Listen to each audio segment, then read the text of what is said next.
Bismillahirrahmanirrahim. Selamun Aleyküm ve Rahmetullahi ve Berekatuhu. Hazır bağın sıra kampımızdaki sohbetleri, seminer leksiyaları kızıp gidiyordu. Şunun bilen birge vatanımızda mı milletimizdeki ruhi keyfiyeti yükselip coşku vurup hareketme küçüyüp gidiyordu. Allah az ziyan bilen köp menfaatlik kademlerini beşik nisip kılsın halkımızga. İnşallah müşahidimi qaytqanda bana bu yalnız mesajını etken biz değiştik de halkımız mı bizge mesaj veriyordu.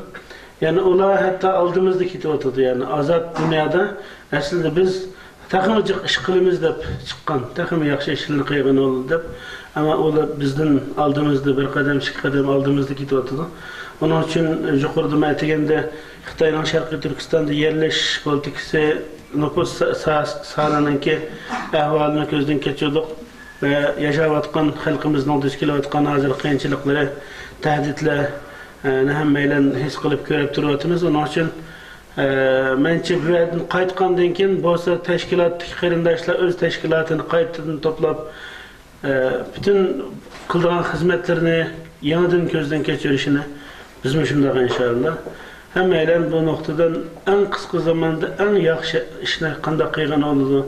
Xalqimiz bilan bu noktada qadam qadam birleşip qanday bir natijalarni qo'lga keltirgan olduğunu yaxshi bir plan qilishni ko'ngillarga pukib qo'yishini umid qilamiz.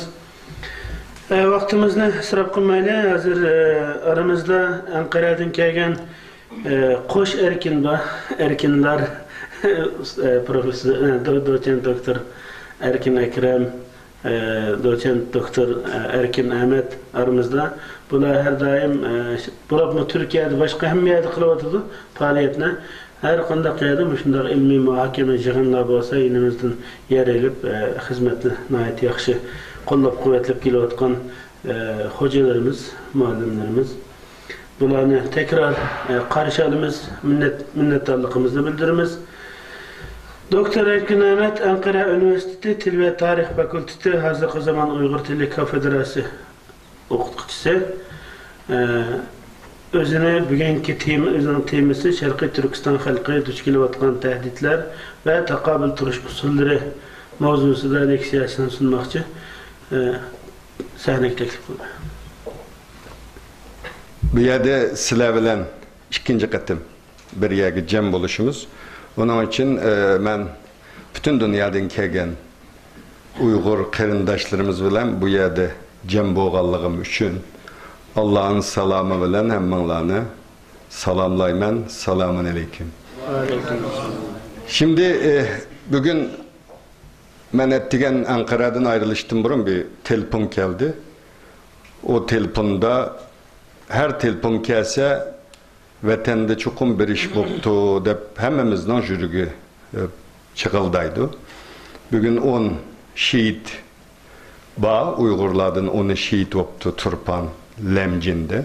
Onun için ben Allah'ın ruhuna Allah yat gayrı cennet olsun.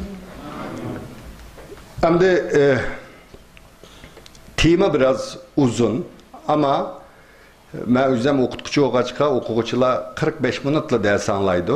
45 minut o kallının dersini alalaydıgan iktidarı var. Onun için bulmaydı. Onun için ben bir yarım saat 45 minut sizlerge anlatsam. Onun için biraz sual cevap şeklinde biraz sözlesek.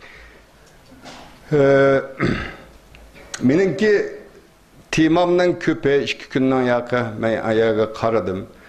Yani köp nesile Şarkı Türkistanlıkla duçar buluvatkan xavipler yani tehditlerini köpanla bilisile. Ama ben bir yerde en mühim tehditlerden biri tarihten bugün geçe bütün ulus devletlerge karaydıgan bolsanlar milli devletlerge karaydıgan bolsanlar bir milletini asimilasya kılış için onun tili bilen dinini yok kılış kıtırışıdır. Şuna gerçek Xitay devleti yüzünü yazga vaxtıda Cumhuriyeti Cumhuriyeti köp milletlik devlet dep yazıdı. Ama elip bakan siyasetiga qaraydigan bolsanglar, o devletini izahlagan o atalgıga muvaffak emas. Onun için ben bugünkü bu leksiyemde, bugün Şarkı Türkistanlıkla nimege qanday xavflarga duçar bolup degan vaqtimizda til ve milli ma'rifninki amaldan qaldırılışı. Bu bugünkü en çok xavflardan bir tanesi. İkincisi pilallık tuğut ve mecburi balık düşürüş. Bu ta 1984 yıldan tartip elip berivatıdı. Aslında bu insanlık kelebeden çıkan bir bir siyasetemdi. Bunu bizim memlekette bilisiyle takımı vahşilerce elip berivatıdı Xitay hükümeti. Ama bunu biz nayeti güçlük şekilde dünya cemaatçiliği anlatamagaçka ben anlatamagaçka bu mesele tazı dünyanın gün tertibiga kilenmedi. Ben köp meselelerini biz biraz özümüzden körürdüğün bir tenkidi bir nokta nazardan karayma bazı meselelerge. Üçüncü bir tehdit ten cezası ve ölüm cezası. Bu demokratik devletlerde nayet ağır ceza bu. Yani devlet eğer bunda ceza işlese Türkiye'de mi o sakçını hizmet edin elip taşlaydı, cezalaydı ama bugün Xitay'da nayet umumlaşkan hem de ten cezası ve ölüm cezası. Dördüncü bir tehdit Uygurlar uçuravatkan, Uygurların iktisadi turmuştan sıkıp çıkarılışı. Yani biz deyimiz işte KG'lerden soğusanla ya Uygurlar bek bayıp gitti, Mehmet Bayva, Semet Bayva deydi ama bu baylane pirsenge koyga vaktimizde bir millet için hiçimemez. Uygurlarda doktorlar dep kitap çıktı. Sanırsam 35 doktor. 25 milyon Uygur nüfusu da hem de doktor okugan 35 adam olsa bu millet biçare millet diyen gepemdi. Kancı profesör doktoru okutalaydı o dese Sincan Üniversitesi'nde mesela 2-3 tane profesör var biz bildiğin. Bir profesör vardı burun. Hazır doktora okuguçu yetekleş hukukuga ege 3 tek profesör var. O profesör maaşı Beijing'e verip suğatlarını aparıp жүрüp aladı iken hem de o okuguçu yetiştiriş hukukunu da hem de. Manda kılıp etika vaktimizde Uygurların iktisadi turmuştan sıkıp çıkarılışı degen gep hem de Uygur cemiyetinin bağansırı acizleşe qarab manadı degen gep. Bir millet için iktisat muyum. Beşincisi Uygurlar tehdit oluatkan meselelerden biri fikir erkilliğinin yokluğu. Vatanda hiç kanda adamınki bir fikir erkilliği yok. Kegeller deydi yani Xitay'nın bir nime var mesela bir qarığı ama bir adam ne pilini nim kılga vaxtıda birisi putunu sılap bu suqumu oxşaydı deydi. Birisi kuyruğunu sılap süpüğü oxşaydı deydi. Her xil göz qarış. Hazır vatandın kege adamdan soğa vaxtanlarda belsi deydi ya akka bek uğunup gitti millet. Millet degen hazır ay şunda cengaver deydi. Bir taraf qarısanla deydi millet tügüşüptü. Yaşlarımız ma yolda, o yolda, bu yolda deydi. Birisinden sorsanız deydi, Xitay'ın siyaseti acayip yaxşı olap gitti. Bu degen hazır deydi, maaşımız degen manda, pulumuz degen manda deydi. Bunun hiç kasısı doğru emas aslında.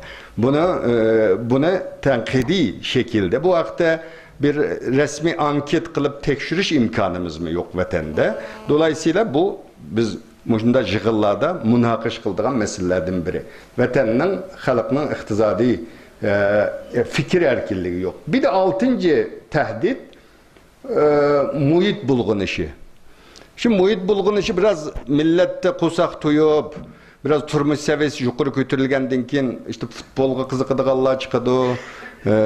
Bu işte muhit asraydığanlar çıkadı. Garip devletlerge qarsanlar bekcik bunda nimeler. Ama vatanda taqa muhit bulgunuşunun bizge elip kelyapatkan zihni toğrusida anda bir an, ufkum yok. Bu en çok tehditlerden biri. Biri Xitay'nın köç siyaseti. Onu Abdurrahman dep öttü. Bu bizninki tüvende men anlatıdığım meselelerimi kilip takışıdığım bir neyse en çok tehditlerden bir tanesi bu. Bunu kanda tok tutuş, köşne kanda tok tutuş hakkında ahırda biraz özümün göz karşısını sözlep ettim. Bir de kısa hem de muşna hemmesini çıkıp eysak bugün Uygurlar duçar buluvatkan en çok mesele asimilasyon. Yani Uygur milletinin yok oluşu. Xitay'nın bu kıtımkı niyeti yaman. Ama bugünkü kâgiçi Xitay'nın siyasetini tatkik kıldığın bolsanlar, Xitay'nın bu kıtımkı niyeti yaman. Uygur'unu asimile kılış niyeti de. Bütün bu siyasetlerden bunu körüp alalayız. Şimdi ben bu tehditlerini anlatkandan keyin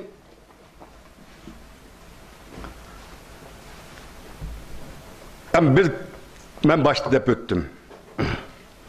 Sovyet İttifakı olsun, bütün Çarlık Rusyası olsun, bütün bu çoğun milletle o coğrafyanı, Türkistan'ı işgal kılgandan keyin iki yolunu, yani İlminski'de çoğun bir Hristiyan misyoneri var. Bu Orta Asya'daki til siyasetini bizden vatangimi bağlan til tekşürüş için. Bunu bu rapor hazırlığa vaxtıda, dokulat hazırlığa vaxtıda Orta Asya'nı assimilasiya kılış için iki yol var. Biri tilini Rusçalaştırış, ikincisi dinini Hristiyanlaştırış. Dinini özgertiş bek təsemdi. Bir milletin dinini başka din gıным kılış təs oğaçka Orta Asya'da Ruslaştırış siyaseti. Kazakçı, Kırgızcı, Özbek tillerini Rus tillerine aylandırış siyaseti elip vardı Sovyet İttifakı. Bunun da muvaffakiyetlik oldu. Ama birazdan kelime o temaga, mesela bugün meyle Azerbaycan olsun, hatta Kazakistan ve Kırgızistan'ın bugün devlet dili Rusça. Taka ana tilini devlet dili de ilan kılmadı.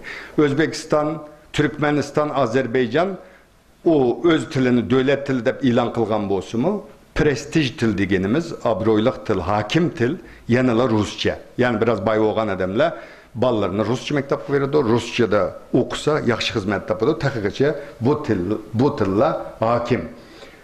Şimdi Uygur tili yok olmaydı.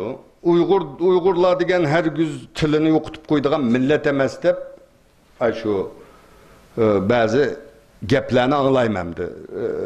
Radyoda tahliller var. İşte biz unda ulug millet, manda millet tilimiz yok olmaydı deydi. Ama ben biraz ilmi bir şekilde yani dünyada bu xil tilla yani Uygur tili yok olamdı, yok olmamdı bunu halkara ölçemler bilen bunu kısaca anlatıp ötmekçi ben sizlerge. Dünyadaki bütün tilla ve diyalektler yani şive dediğimiz diyalektler olsun bu bir canlılık yani mahlukatka okşaydı. Tuğuludu, cemiyet için hizmet kılıdı. Malum bir vakit ötkenden keyin o'rnini başka tillarga taşlap berip yok olup gitidi. Bu bütün til terakkiyatının kanunlardan biri bu. Kadimki zamanlarda Fransiya, Janubi Germaniya, Şvitsariya, Şimali İtalya, Avusturya ve Vengriya katarlık caylarını öz içine algan keng bir zeminde işletilgen Kelt tili yani Keltler işletken Galce deydiğen bir til vardı kadimde. Onun ornını Roma İmparatorunun devlet dili Latince ağanda. Miladedin burun 3. esirden miladedin kim 5. esirgiçe Anatolia'nın Otur rayonunda Keltler bilen tukkan boğan Galatlar yaşaydı. Bu Galcının diyalekti boğan Galatçının ornını Bizans İmperiyasının devlet dili boğan Girikçe algan. Hazırgıça bu 120 etrafında söz saklanıp kalan bu til yok olup ketken. Bu misallardan şunu görüp alalayımız ki ötmüşte devlet tilinin besimi bilen nurgun tiller yok bulup ketken. Bugünkü günde dünyavileşişinin tızlaşışı, popüler kültürünün tızlaşışı, teknolojiyanın uçkandık terakki kılışı bilen hakim tillarının kiçik tillarga boğan tesiri takımı küçeydi. Burunku okşumaydı hazır bu tesir takımı güçlük. Mesela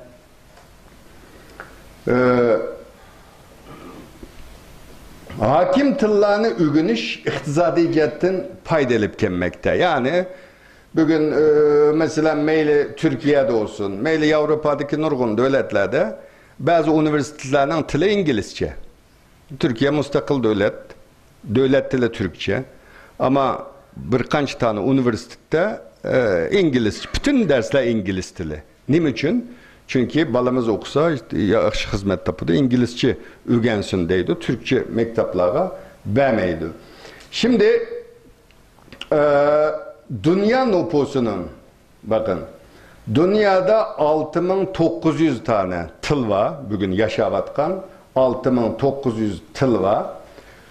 Dünya nüfusununki %95%'i bu 6900 tılınınki pakatla 400'ünü işiltidir. Yani dünya nüfusunun %95%'i 6900 tılının pakatla 400'ünü işletidir. Kalgan 6500 tılını dünya nüfusunun pakatla %5% işletidir de. 6500 tılını dünya nüfusunun %5% işletidir. Yani küçük tıllar nayeti köp. Dünyada en köp işletilgan tıllar kaysı diye vaktimizde İngilizce, Xitayca, İspanyolca, Hintçe, Rusça, Fransızca ve Arapça.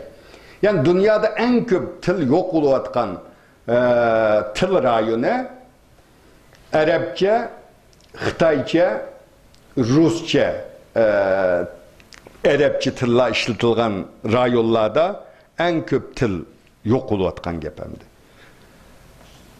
Bu tılның xatarlik aslında bulup bolmaganlığını ölçeydigan nimege qarab ölçeymiz. Yani bugün Uygurca tehdit aslında mı emas mı? Uygurca yok bulamdı bulmamdı bunu 4 ölçem bağımdı. Tıl neziriyesi sağa vaktimizde 4 ölçem bağ. Birincisi tılını işletivatkanın sani ve yeşi. Yani ne kadar kançılık nüfusumuz var. Kançı yaştan kançı yaşkaçı adam işletiyor. Bu maddede bir problemimiz yok hazırca. Hazırca bu birinci maddede bir meselemiz yok. İkinci ölçem olturaklaşış ehvali. Tarkak mı, ziç olturaklaşkan mı bulamıyorum. Bunun da mı anca bir problemimiz yok. Yani şimalda bazı şehirlerini, bazı yerlerini hesap kalmaganda Uygurlar ziç olturaklık köp yerlerde. Üçüncü bir ölçem o tılını işletivatkanlarının nüfus içindeki nispeti. Yani bu xatarlik.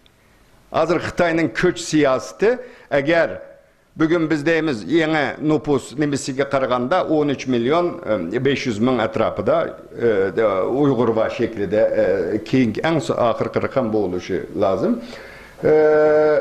Bunu mesela Xitay nüfus köpüyüvatıdı. Asta %50'nin üstüge çıkışa başladı Xitay nüfusu hem de inik bilmeyimiz. Akkonu Xitayla oba koşkandacık. Ama bu üçüncü madde xatarlik. Bunun da eğer bizim nüfusumuz bağın sıra azıyıp Xitay'ın nispeti köpüyüp mağadagan bolsa bu tıl xatar astığı kirdi degen gep. O tılını perzentlerine ügütüp ügetmegenligi. Bugün nispeten balalarga Uygurca ügütüvatıdı ama yeni kelgen nesilge qaraydigan bolsak ya Uygurcası yaxşı emas, ya Xitaycısı yaxşı emas, manda bir nesil kilivatı demdi. Bu xatarlik. Mesela bir örnek, iki madde, 4 ölçem var, 2 madde bugün bu Uygur tılının xatar astığı kirgenligini köktü demdi. Halkara ölçemge koyga vaktimizde. Mesela Serik Uygurca bilisli Serik Uygurlar Gansu'da, Xeşi Kordur'un orada tarihte devlet koygan bir Uygur yani Budist Uygurlar. Bunların bugünkü en ahırkı nüfus nimisi de 13.500 etrafı da kişi Serik Uygurca işletiyordu. Bu tılının yazığı yok. Fakat aile içinde işletildi bu tıl. 60 yaştan tüvelle bilmeydi. O bilmegenlerimi bu Garbi Serik Uygurca, Şerq Serik Uygurca diye iki Uygurca var. Garbi Serik Uygurca köprek Uygurca sözler var, Türkçe sözler var. Şerq Uygurca Tibet Mongollar bilen okşaş Budizm dininden boğaçka köp tıllarını Arap şeyden bu Mongolca ve Tibetçeden, Xitayçadan ağam boğaçka biz düşünemeydiğen ağladık kelgen. Ama Serik Uygurca'da bugün fakatla fiille Uygurca akağan sözlerinin hemmesi Xitayça boğan. Yani bizden kelgüsüdeki Uygurçun eğer kutulduğumuzsak bizden yüzülüşümüz mü şu? Mesela Serik Uygurlar deydi. Men deydi zamir, men digine almış, men deyin piyo alıp durur diyordu. Mesela men kinobilite elevatemen şeklinde o fen yaptırır diyor. Mesela fen digen, tamak digen, kirgen, köp eylemlemi.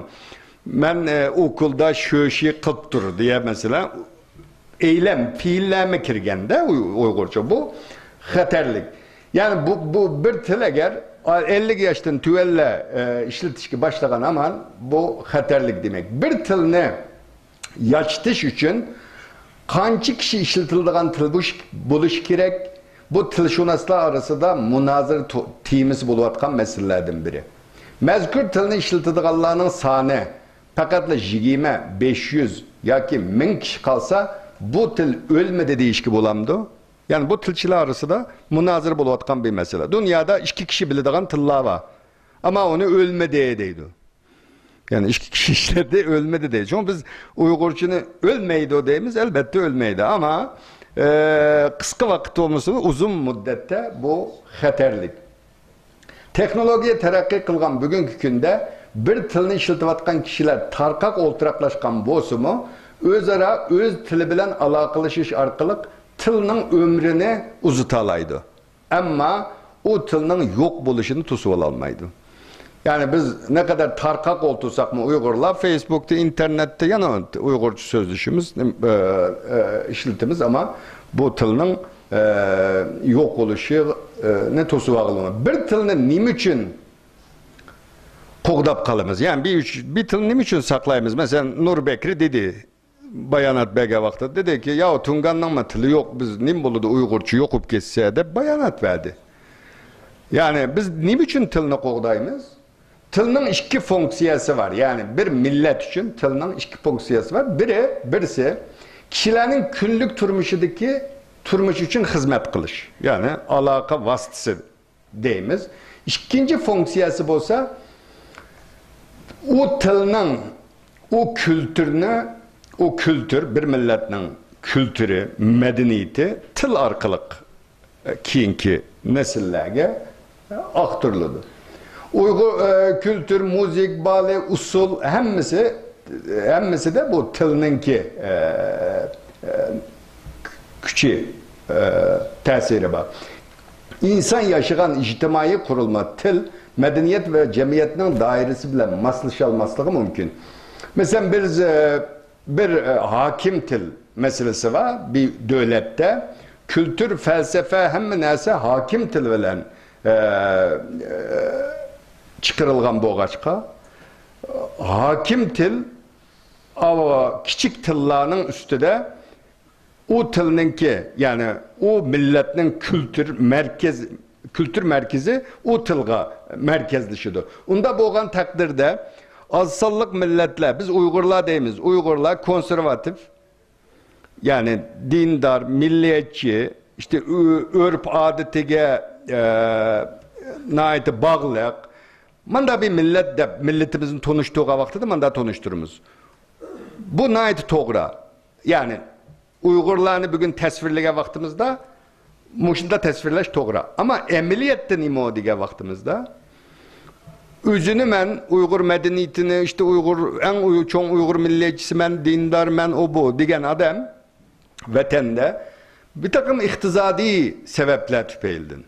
İşte oğlum yaxşırak okusa, yaxşırak hizmet tapsa hemmeden özünün evladının kelecekte yaxşı iş tepişini oylaydı. Onda oğan dikin halımısa Xitaycı mektapka verirdi o, başka mektaplara verirdi o. Manda bu şekilde özünün medeniyetinden uzaklaşışka başlaydı. Yani yaş nesillerde bu eğer devlet 2 tilini kollamasa eğer devlet bu kılalıkı bir hakim til var bir de azsallık milletlerinin tili var hem de Xitay'nın ki atalıgısı bilen eğer azsallık milletlerinin tilini eğer devlet kollamasa o til yok olur demem. Çoğun bir devletin içinde yaşayatkan olsa, eğer o müstakil bulanmasa, o til yok buludu. Devlet kandak qo'llashi kerak. Ya'ni bugun Xitoy deydi, men Uyg'ur tilini qo'llayapman, u tilni qo'llayapman deydi. Davlat qanday qo'llashi kerak? Azsalliq millatlarning tili ma'rifda, ya'ni o'quv o'qitishda, sotda, u rayondagi xatcheklarda, onundaki yollardaki bütün levhalarda, lozinkilarda, o rayondaki bütün mekteplerde, o rayondaki radyo, televizyonlarda o tilinin işitilişi lazım. Eğer devlet kollaymadıysa bularını kılışı lazım. Onun için bazı ulus devletlerde azsallık milletleri işte mahkemede sotda ana tili bilan o'zini nima qilish deydigan nimalarni azsalliq millatlarning ishlatishi bu. Men buni biraz qaradim. Xitoyninki siyosatiga qaraydigan bo'lsak, bugun kichik tillarga, ya'ni Seriq Uyg'urcha olsun, Bao'an tili olsun, Buyi tili olsun, bilasizlar Xitoyda 56 tane millet var. Kiçik tillar var. Bir Tibet bilen Uygur Mongol'un sırtıda hemmisi Xitay medeniyetini kabul kılıqlıq hamdi. Ularning bir tuprak, vatan mücadelesi yok. Unda oğandiken bu tillar Xitay aldı bilen yok kılışqı tirişipti, assimile kılışqı. Assimile kılgandan keyin bu tilni, mesela Seriq Uygurca, Salarçı degen tillarga bugün Xitay plan yazıp basa, projekt yazıp basa, bularga iqtisadi yardım beriyotdi. Bular biz azsalliq millatning tilini tirildirish uchun yardım qilamiz deb dunyoga da'vatdi. Bizning maktabda bir Xitoy konferans bergan vaqtida tilshunos ava pulni ko'kitib, bizning azsalliq millat siyosatimiz nayati yaxshi, bizning pulning ustida Uyg'urcha xitimizmi bor deb bu yerda o'qibdi degan Türkler heyran kaldı bu. Nima degan ulug' millat, azsalliq millatlarga bunda haq huquq beribdi. Biz berenmevatimiz bu yerda. Debdi şuna bilan chidayolmay men u yerda bir savol so'radim unga. Ya'ni Uyg'ur tilini Xitoy hozir tashqariga bergan siyosatida hamda tashviqotida azsalliq millatlarning tilini tadqiq qilishga yilda millionlarcha dollar hajlayotganligini deydi. Hamda mushu men degan o'lchamda azsalliq milletlerinin nimesiga yardım kılıvatkan devletler varken. Mesela Şveysariya devletinde Romanişçe deydiğen bir til varken, Germaniyada bir Slav tili varken, Sorbça deydiğen. Bu tillarga şu yukarıdaki men degan ölçem şeklinde o devlet yardım kılıvetipti. O tillarning ölmesliği için. Hem de Fransiya bilisizlar milli devlet. Fransız tilden başka tillar nime yardım kılmaydı da. Bir yerde bir azsalliq millet varken Fransiyada bu milletninki ismi Breton deydiğen bir millet. Bu Bretonlar 1950 yıllarda Fransiyada Breton tilini işiltidiganlarning soni 1 milyon etrafida ekan. 1 milyon adam 1950 yılda Bretoncha işiltidikan.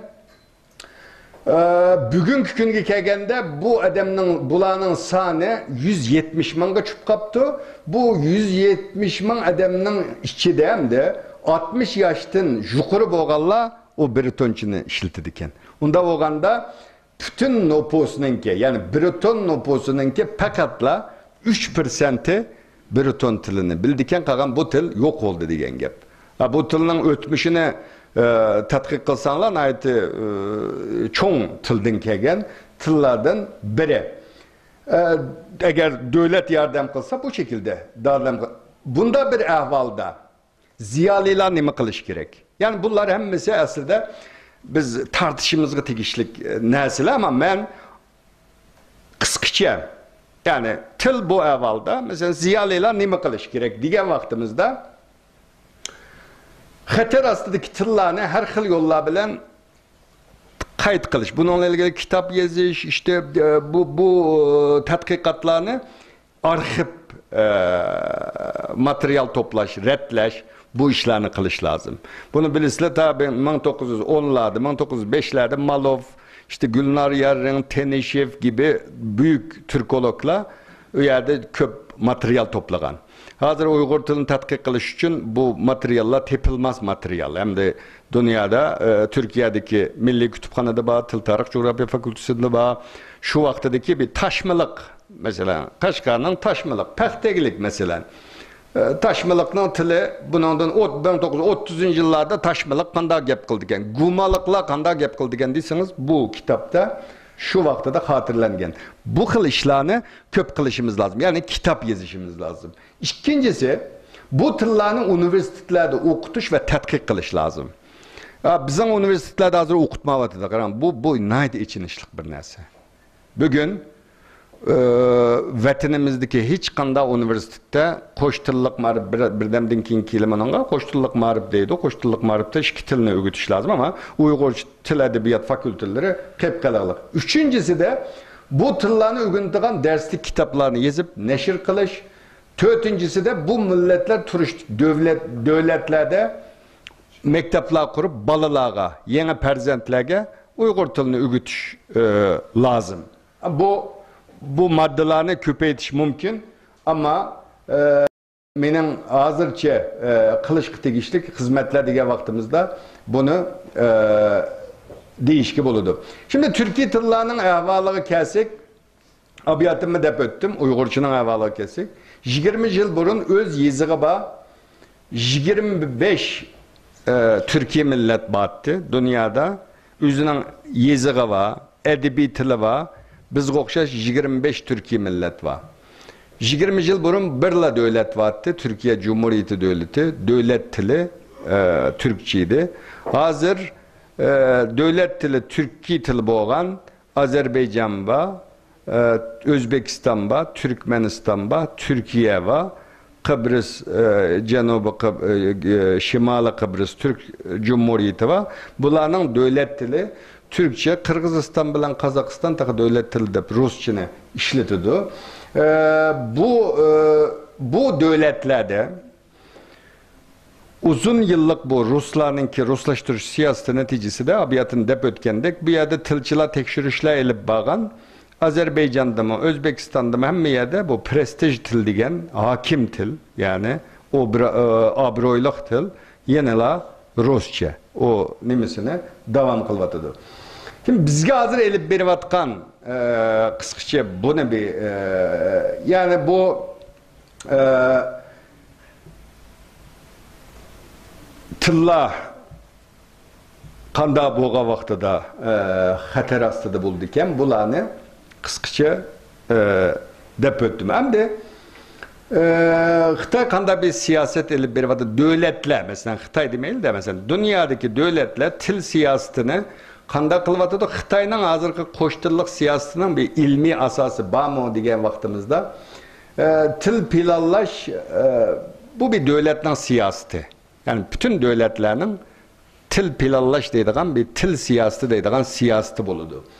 Bu hukum tarihte nayet kadimi tarihi ege ama bunun neziri ise tuncu ketim 1966 yılında Joe Fishman deydiğen bir Amerikalık Amerika'daki tillarının münasebeti namlıq bir kitap yazganken bu kitap bilen oturup koyganken de bu kitap neşirden çıkkandan beri tədqiqatçılar til tədqiqat doğrusunda tədqiqat elip beripli kalmasın noktalı kaldı til pilallaş hizmetinin ictimai siyasi tesiri hakkında tədqiqat elip beripti de burun til planı bugünkidek bilim sahası karta elip verilmesi mi kelli til planının 3 asası məqsədi bağlığını oturup koygan. Bunun birincisi ictimai, ikincisi edebi, üçüncüsü felsefi. Yani bir devlet eğer til planlaş kılsa bunun məqsədi bu deydi.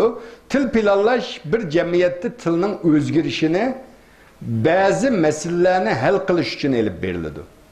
Yani eğer bir devlette tildin tüpeyli etnik bazı meseleler çıksa, devlet bunu hal kılış için bazı til pilallaş siyasetlerine elip barıdı. Til pilallaş, til siyaseti digerlik, adette til pilallaş bir devletinin iktisadi, siyasi, etnik ziddiyetlerini hal kılış için elip verildi. Xitay'daki tam teatürü de onunki. Mesela eğer bir devlette ictimai, milli bir takım tokunuşlar, kozgulanlar, ismine ne mi desek değil, bir takım ziddiyetler çıkan olsa, bunu hal kılış için devlet muvaffaq bir til siyaseti belgilişi lazım. Ama bugün Xitayda boluvatkan tam tertü. Yani bugün hiç kim bu Uygur tilini mağripten kaldırışıga razı emas. Yani Uygurlardaki bugün u yerde bir yerde çıkıvatkan meseleler til, din, ondan keyin iqtisadi, ondan keyin baka bu Uygurni buziga yetganligiga chidamasdan bir mushukni da açığını keltiriverirseniz tatılab aladi o qo'lini shu. Shunga o'xshash Xitoy Uyg'urlarning bugun nayeti mantiqqa sig'maydigan bir takım besimleri var. Bir devletning siyasi o'zgarishi tunji bo'lib tilga ta'sir ko'rsatdi.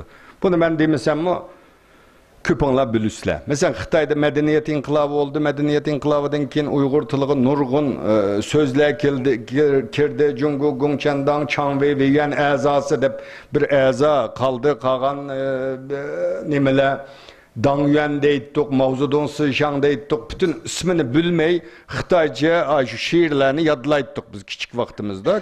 Keyin universitetga chiqqandan keyin o gaplarning ma'nosini tushundik. Xitoydagi bazı siyasi özgürlükler tuncu bulup Uygur tiliga ta'sir ko'rsatganda bugunmi shu. Şimdi bu xil siyasi özgürlükler aldı bilen tilga ta'sir ko'rsatdi. Siyasi taraqqiyotning ta'sirining kuchli bo'lishi uchun davlatning til planlash usulini kontrol qilib tura oladigan shaklda elib berish kerak. Xalq davlat o'rtasida qo'ygan qoida qonunlarga moslashamasa, u davlatning til siyosati chuqur mag'lub bo'ladi. Menimcha Xitayning hozir mesela xalqaro bu til siyasetidagi o'lchamga sağa vaqtimizda Xitayning bu til siyasetining bir ilmiy asosi yo'qdek qiladi. Shunga bugungi vatandagi elib berayotgan bu til siyasetiga xalq moslashanmoqlik. Bu til siyaseti menimcha mag'lub bo'ladi. Ama qachon mag'lub bo'ldi, qanda bo'ldi, Uyg'urcha qanda ziyon ko'rdi, bu münazara qilishga tegishli bir mesele. Til planlash xizmati ijtimoiy iqtisodiy taraqqiyotni amalga oshirish, jamiyat tangponligini amalga oshirish uchun davlat tarafidan elib berildi. Jamiyatdagi ijtimoiy tangponlikni amalga oshirish uchun oldi bilan oz sonliq millatlar haqida tadqiqotlar elib berish kerak. Yani bu Xitoy Xalq Cumhuriyeti yangi qurilgan vaqtida buni qilgan Xitoylar Rossiyadan o'rganib 1950 yıllarda Beycan Üniversitesi'de Şərqşünaslık fakülteti vardı.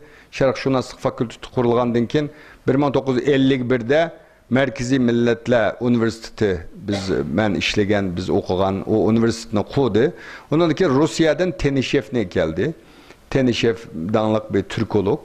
Bula Şarkı Türkistan'da 135 yizida til tadqiqatı, yani til tekşiriş elip bardı. O vaqtida Lisin deydigan, Gomindan vaqtidan kalgan bir tilşunas vardı. O 80-ci yılı öldü o.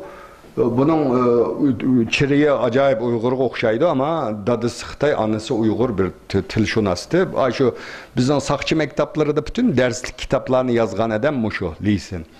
Bu Tenişev kelgandan keyin bir sınıf o'quvchi yetishtirdi, Hamid Tömörü deydigan burunqa şu tilchilar. Bular bilan 135 yizida Sharq Turkistonda material topladı.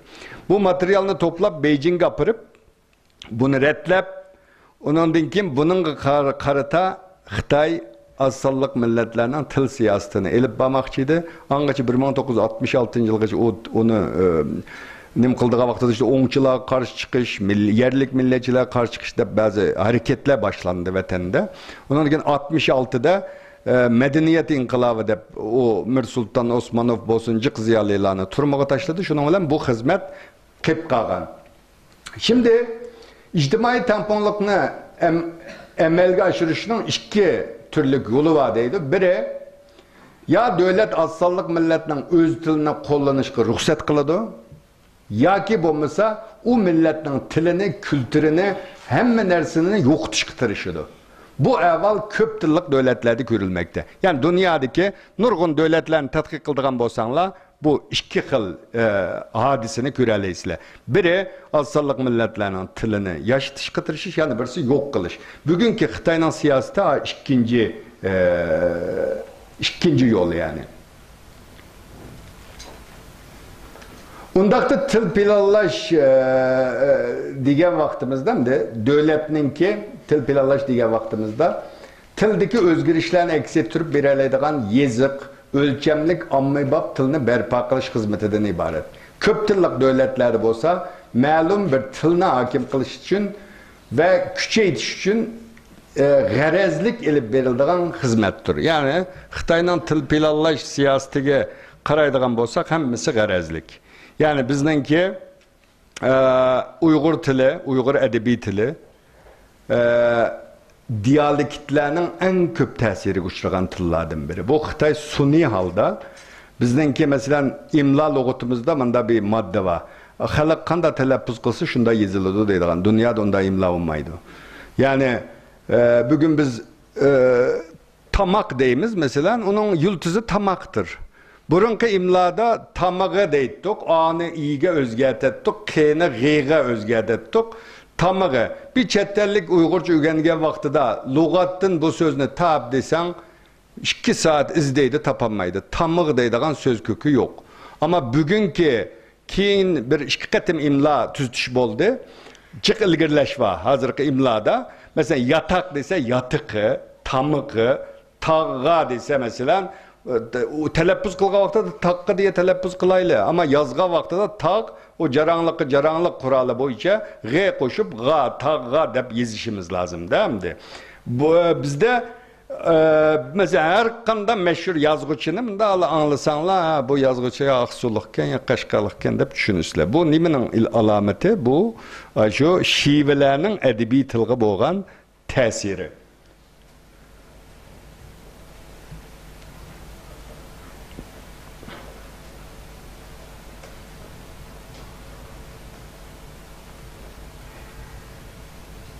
Şimdi devletler mesela bir tilni Rubin'ninki 4 basqıçqa ayırıptı bu til pilollashni.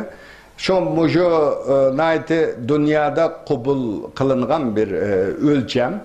Bunun da depti ki birincisi bir devlet eğer bir tilga qarata siyaset ilib bormoqchi olsa ya yaxshi niyetlik ya yaman niyetlik yurtumuzda az sonliq millet var. Bunun karşı bir siyaset ilib bormoqchi. Birincisi materyal toplaş.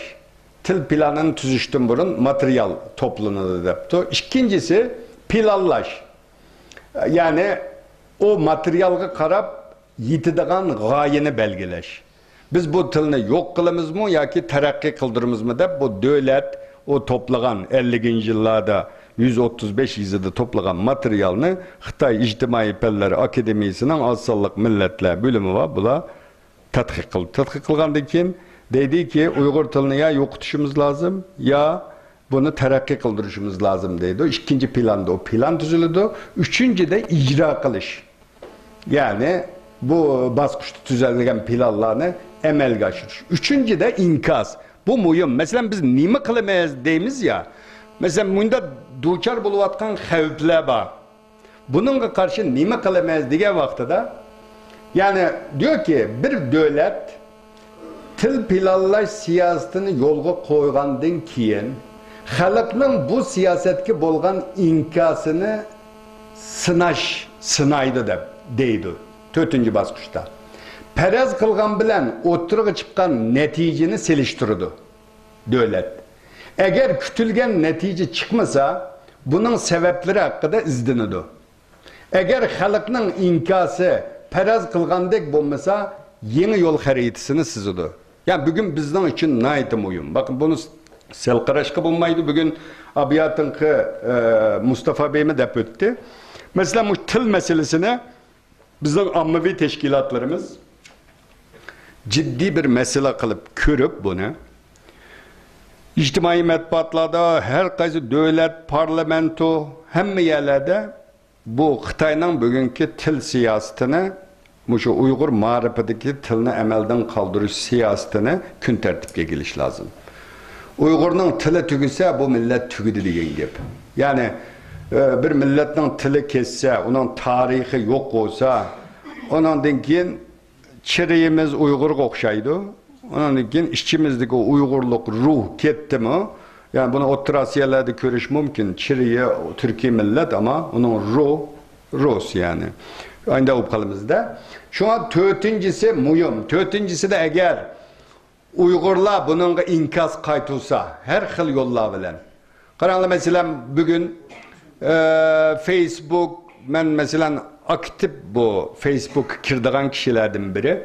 Ama bizim ammavi teşkilatlardan cık adam yok. Ya ki ben olanı özüm kim kanda Uygurlu bolsa ben koşumu Facebook'a.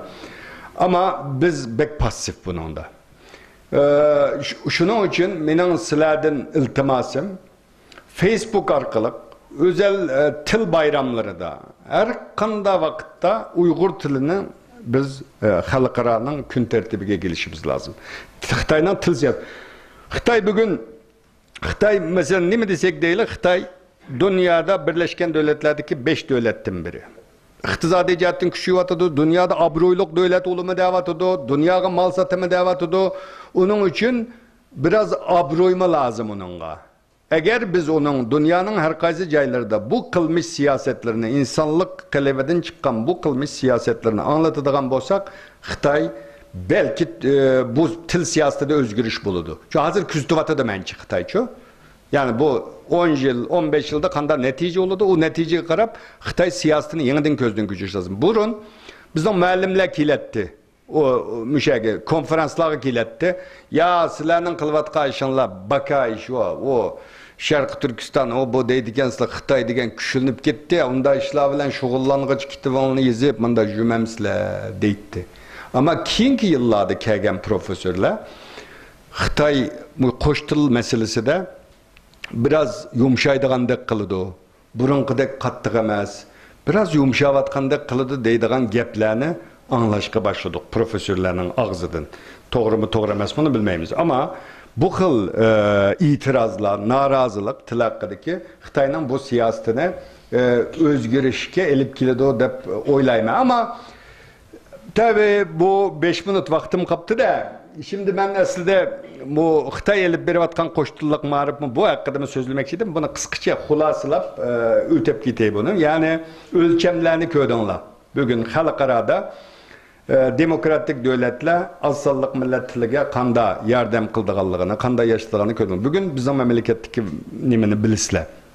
Şimdi ben Xitayning resmi bunda ilmi bir asasga tayinip turup bunda bir siyaset elip bir vatamdo deb cık izlendim. Bir ma'rif nazaratininki bir katavaşının bayanatı, bir gizitqi bergen bayanatı, bir qanchaning sirtida bunda ciddi ilmi bir xalqaro o'lchamda tadqiqot qilib bunda bir nazariya asosida qo'shtillik ma'rif elip bag'anligi haqida bir narsa topolmadim.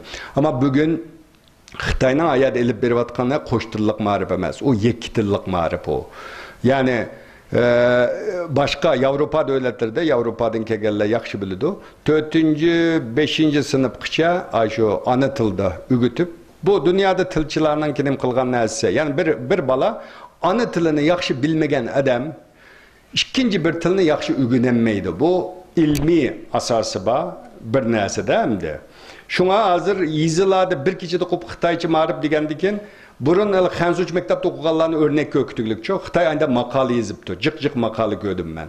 Burun Xitayçı okuganlar yaxşı hizmet taptı. İşte Xitayçını bilgeçke ilmi tadqiqatlar neticelik oldu, o oldu, bu oldu dep yazıptı. Ama o vaxtlarda sizler bilisizler, mənlər şu vətəndə yaşayan Nayidə, bizden yopoğu Nayisidə bir Xitayçı mektep battı. O Xitayçı mektepte kim okuydu dedisanlar, katavaşlarının balları okuydu.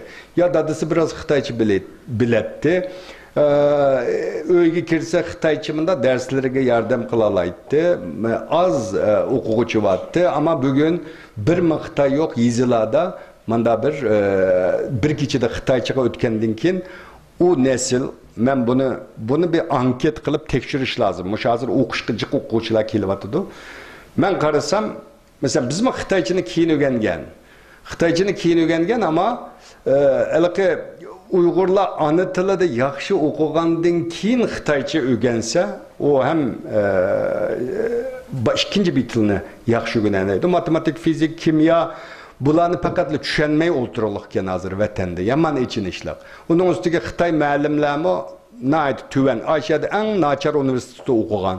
Üniversitede hatta okumay yalgan diplomalı kelip bizde vatanda o'qituvchi bo'lgan kürmün Xitoy muallim bor deydi. Agar bunda ketadigan bo'lsa, Uyg'ur nesli tugaydi. Bakın Uyg'urlar biz ilim, ma'rifat yaxshi ko'radigan, tarixda manda iz bırakan nayt obro'yliq millat deymiz. O millat tarixda qapti, yani tarixda biz ajnda bir millatning avlodlari.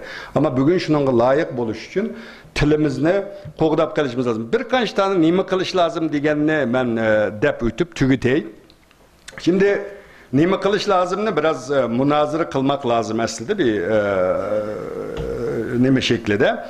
Bu kılıcıklarda nima qilishni köp sözleşimiz lazım. Bu vatandagi fotoğrafını hemimiz tatimiz hem de 3 aşağı 5 yukarı deyimiz ki vatanda o uluvatıda bu uluvatıda. Ha bu uluvatıda o. Bununla karşı nima qilishimiz lazım. Köp teşkilat kuruş lazım dedi ama ben o abiyatın Ankara'ya verip bir teşkilat kuray degen hem de yeni aldım onu. Şimdi bizdeki vatan sırtındaki ahvalimiz enik. Bizim Bülent Arınç Xitayla bu Ürümçi vakası Türkiye hükümeti bizge ilgi çıkkaçka 240 milyon, 240 bin Uygur var dedi ama hemimiz bilimiz Türkiye'de 240 bin Uygur yok yani.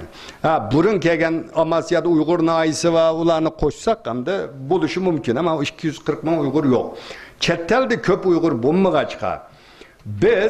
Bizim nişanımız bir, düşmanımız bir Xitay. Şimdi 2 olsun, 3 olsun çok teşkilatlarımız bolsun ama bizden düşmanımız Xitay. Birbirimizden söyüşümüz lazım. Uygur milletinin birbirine muhabbeti yok. Ben bunu dünyanın hem yerde kördüm. Bizim hiç kanda cidelimiz yok. Ya ben abiyata kademge okşaydıgan edem. Hem teşkilatıyla münasebetim yakşı. Hatta bazısının yumulak tavuz dedi, ben yumulak tavuz demez. Ben vatan için, vatan için yani biz hemimiz Uygur ya şu coğrafyada yaşadık, köpümüz Ayşe lay kölde su içtik ya. Meyade koy içetti, meyade biz içettik. Biz Ayşe'nda yüzyılardan geldik. Bizde aksümek yok. Uygur tarihten beri izilgen millet. Biz deslap dünyanın nurgun yerlerine jığıllağı vardık. Deslap oltuğa vaktimizde xorazdık birbirimizge mında karayımız. Biraz muğdaşkandan keyin birbirimizin suyumuz ya. Bizden Mevlana'nın bir suyu var. Sevelim bu dünya kimseye kalmaz diyor. Ben onun için adam ölge vaxtıda mazalığa bağanda ben ağinlerge deyime. Bizden cidel kılgan adamlarını ucu toprak beşiğe egileylim ucu cinazık adam kömge yege. Hemimizden 20 şey ya. Kitimiz yani şey. Hemimiz. Onun için köp diyalog kırsak, birbirimiz bilen muğdaşsak, sözleşsek, birbirimizin suyumuz yaxşı görürüz. Abiyatım bir karındışım dedi. Müəllim dedi, ben sizden pek yaxşı görürüm ama ben bir işini ben sizden rica kılsam, şu tamakin taşlısınız dedi, ben hayatından tatıp tamakin taşlayayım. Maşallah. Allah razı olsun. Çekmeyi de yani ara sıra bu dert köp ya. Çekip koyduğun kıyımız var. Şimdi bu teşkilat meselesi de bakın bu teşkilat meselesi de biz köp körüşeyle, muğdışayla, jığılladı bir arağı kileyle bir uyadın ismini bilmeydiğin adamlar kip kalsa onu anlamanla. Rabia Kadir Hanım Amerika'dan bir gep anlasın bana telefon kılıdı en doğru malumatını menden aldı. Ben koşmayma, kemlitip etmeyim onu. Okşaş vakanı deyme, hiç kanda cidel çıkmaydı. Ama bazı adamlar var, yaman niyet, yaman nim bilen gep koşup kildi işler oldu. Onun için bununla dikkat kılaylı, köp diyalog kuraylı. Facebook ne?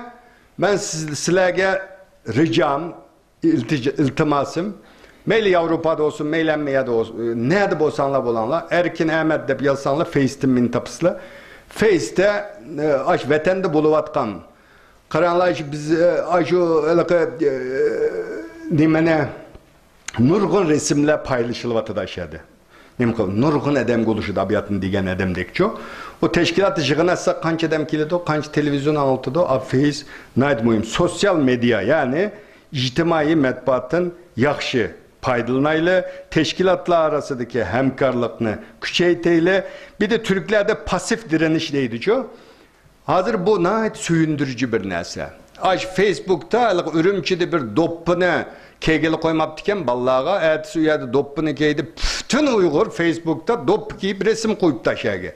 Yani bunu pasif direniş deydi, pasif narazılık deydi. Bu naite muyum bir nelse. Bu Xitay budundan korkudu, ben sizlerge dep koyayım. Türkiye Baş Ministri Recep Tayyip Erdoğan Twitter'la ilgili nimelerni deydi, anladın mı? Yani bugün Taksim Meydanı'ndaki olay pakatla Facebook, Twitter. Yani benim mahallemde 16-17 yaşlık balla siyasetini düşenmeydi ola. Kazallarını, komuşlarını elip çıkıp tok vurup bütün koçuda aynı.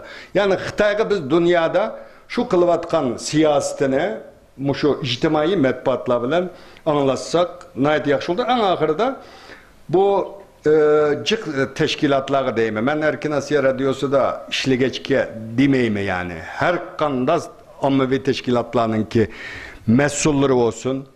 Bütün bu şu davaya köngül bögen arkadaşlar Erkin Asya Radyosu'nu anlanla dünyada Uygurlarda buluvatkan bütün hadiselerini anlatıdı.